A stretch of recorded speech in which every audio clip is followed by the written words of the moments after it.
బావా ఇది ఏ నెల? ఫిబ్రవరి. మరి వాడు హ్యాపీ దీపావళి అంటాడేంటి? అదే నాకు అర్థం కావట్లేదు. పద. హ్యాపీ దీపావళి. ఇవాళ దీపావళి ఏ ఇవాళ దీపావళి కాకూడదా? ఎలా అవుతుందయ్యా? ఇదేమన్నా నవంబర్ నెల? ఏ నవంబర్ నెలలోనే రావాలనుందా? బావా నీకు జనరల్ నాలెడ్జ్ తక్కువ.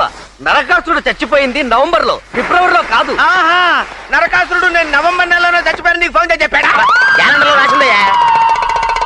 ఆ క్యాలెండర్ రాసింది నరకాసురుడు నాయనమ్మా బాబు. అది కాదండి బాబు, జనరల్ గా ఇండియా అంతా చేసుకునేది నవంబర్ లోనే కదా. ఆహా ఇండియా మొత్తం నవంబర్ లో చేసుకుంటే నేను నవంబర్ లో చేసుకోవాలా? నేను పడుకుంటే ఇండియా పడుకుంటుందా? నేను మొలతాడు కట్టుకుంటే ఇండియా మొలతాడు